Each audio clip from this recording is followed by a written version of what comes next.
بہت سارے مقامی فلسطینی لوگ بستے ہیں۔ اب جس حصہ میں، جس علاقہ میں یہودی تھے، ان کا محاصرہ تھا، خوراک کی کمی ہے، اور پھر ایک خبر بڑی عام ہوئی کہ تل ابیب جو دوسرا بہت بڑا شہر ہے، وہاں سے خوراک آ رہی ہے ٹرکوں پر۔ اب جو لوگ محصور تھے، جو کھانے کے لیے ترس رہے تھے، خوراک کے لیے ترس رہے تھے، وہ کتنے خوش ہوئے۔ اور عزیزو، جب چند گھنٹوں کے بعد خوراک کے بھرے ٹرک وہاں پہنچے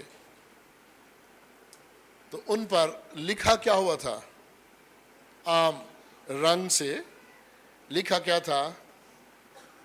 اے یروشلم، اگر میں تجھے بھولوں۔ اس کی آگے خوبصورت آیت کیا ہے؟ تو میرا دہنا ہاتھ اپنا ہنر بھول جائے۔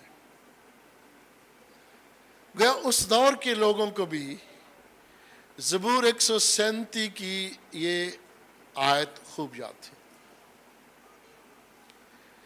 کہ زمانہ قدیم میں بھی جب آپ کا حال بہت برا ہوا کرتا تھا، جب قومیں حملہ آور ہوتی تھیں اور تو مشکل حالات میں گھرے ہوتے تھے، اس وقت بھی خداوند نے تمہیں نہیں چھوڑا۔ عزیزو، جب بھی ہم یروشلم کی بات کرتے ہیں شہر کے حوالہ سے یا وطن کے حوالہ سے، تو دو خاص الفاظ ذہن میں رکھیے گا۔ یروشلم میں ہیکل تھی اور ہیکل میں خدا کی حضوری تھی۔ یروشلم کا دوسرا نام سیون ہے۔ اور پھر یروشلم خدا کی علامت ہے، یروشلم خدا کی علامت ہے جس نے وہاں سکونت کی ہے۔ اب جو ٹرکوں پر لکھے ہوئے یہ چند الفاظ تھے، اس نے محصور اسرائیلیوں کو ایک نیا جوش اور جذبہ عطا کیا، اور وہ جوش اور جذبہ ان کے لیے آزادی کی علامت بن گیا، جدوجہد کی علامت بن گیا۔ پیاری بہنوں اور پیارے بھائیوں، بنی اسرائیل خدا کے حکموں کی نافرمانی کی وجہ سے دنیا کے مختلف ممالک میں بکھیر دیے گئے۔ یہ سزا، اور میں نے اس کا مثبت پہلو یہ بتایا کہ وہاں بھی خداوند نے اس سزا میں سے بھی ان کے لیے برکت چاہی۔ جس طرح آدم اور حوا کو برکات سے بھی نوازا گیا اور سزا کا حکم بھی دیا گیا، اور ان کی سزا میں سے بھی پھر ہمیں برکت نظر آئی۔ آئے عورت، تو درد ذہ سے بچہ جنے گی، تیری رغبت تیرے شوہر کی طرف ہوگی۔ آدم کو کہا تو پوری عمر اس زمین پر سخت محنت کرے گا، خون پسینے کی کمائی کھائے گا، اور دیکھیے اس سزا میں سے بھی خداوند کی برکت، اسی نسل میں سے ہی خداوند نے ابن آدم کو بھیجا، اور اس نے اس ابلیس کو ہمیشہ ہمیشہ کے لیے کوہ کلوری پر ختم کر دیا۔ پیاری بہنوں اور پیارے بھائیوں، بنی اسرائیل جب اسیری کے عالم میں ہے، بابل کے حکمرانوں نے انہیں اسیری میں پہنچا دیا، اسیر کر کے لے گئے، اور یہ 586 اور 539 قبل از مسیح کا دور ہے۔ وہاں فاتح قوم، بابلی لوگ، خوشی سے نہیں بلکہ طنز سے ان اسیروں کو کہہ رہے ہیں کہ ہمیں وہ گیت سناؤ جو تم سیون میں گایا کرتے تھے، جو تم یروشلم میں گایا کرتے تھے۔ اب غم کے موقع پر میں اور آپ کیسے خوشی کی باتیں کر سکتے ہیں، کیسے خوشی کے گیت گا سکتے ہیں؟ ان کے لیے غم ہے، پریشانی ہے، اور وہ انکار کرتے ہیں، اور مصنفین لکھتے ہیں کہ شاید وہ بابل کی ندیوں پہ جا کے بیٹھا کرتے تھے، اداسی کے عالم میں، تنہائی کے عالم میں، اور شاید خاص طور پر سبت کے روز ان کی آنکھوں میں آنسو تھے، وہ دکھوں سے بھرے تھے کہ ہم خدا کے چنیدہ لوگ تھے، ہماری حکومت بڑی ہی مضبوط تھی، ہماری ریاست بہت مضبوط تھی، داؤد بادشاہ کا دور، سلیمان بادشاہ کا دور بڑا ہی اہم دور، اس سے پہلے ساؤل بادشاہ کا دور، اور خداوند یسوع مسیح کی پیدائش سے پہلے داؤد کا دور تھا۔ 1000 سال تک ان کی حکومت رہی بنی اسرائیل کی۔ بے شک اس سے پہلے دوسری اقوام بھی تھی جن کا میں اکثر ذکر کرتا ہوں، وہ ہتی ہیں، امونی ہیں، اموری ہیں، یبوسی ہیں، فلسطین ہیں، مصری ہیں، عمالیکی ہیں۔ بت پرست قوموں کو خداوند نے تباہ و برباد کیا، اور اس چنیدہ قوم کو ملک مصر کی غلامی سے آزاد کر کے موسیٰ نبی کے وسیلہ اور پھر یشوع نبی کے وسیلہ اس علاقہ میں پہنچایا جس کا نام تھا ملک کنعان۔ اور 2000 سال پہلے خداوند نے ابراہیم سے یہ وعدہ کیا تھا، خداوند یسوع مسیح کی پیدائش سے تقریباً 1900 یا 2000 سال کا عرصہ بنتا ہے کہ اٹھ تو اور کے علاقے کو چھوڑ دے، عراق کے اس علاقے کو، بت پرست علاقے کو چھوڑے، اور خداوند اسے اس بیابان میں، ریگستان میں، اجاڑ جگہوں میں لیے پھرتا رہا، وہ پردیسیوں کی طرح پھرتا رہا۔ وعدہ تھا ملک کنعان کا۔ اور پھر عزیزو تقریباً 600 سال بعد اب وہ ملک کنعان میں داخل ہوتے ہیں۔ 430 سال ان کا غلامی کا عرصہ ہے، 40 سال ان کی بیابان میں تربیت ہے، بنی اسرائیل کے مختلف بادشاہوں نے حکومت کی ہے، اور پھر اب سزا کے طور پر، نافرمانی کے طور پر انہیں اس ملک سے پھر نکال دیا جاتا ہے۔ میں اور آپ اگر کسی علاقہ میں زیادہ دیر رہے ہوں، کسی گھر میں زیادہ دیر رہے ہوں، اس گھر کو چھوڑ کے جائیں تو بڑا عجیب سا لگتا ہے۔ کسی ملک میں زیادہ دیر رہے ہوں، چند سال رہے ہوں، اس ملک کو چھوڑ کے جائیں تو بڑا عجیب سا لگتا ہے، اس ماحول کو چھوڑ کے جائیں تو عجیب سا لگتا ہے۔ اور جو قوم اس زمانہ میں مشرق وسطیٰ میں ایک بہت بڑی قوم تھی، خود کی چنیدہ تھی، سلیمان بادشاہ کی شان و شوکت رکھنے کے لیے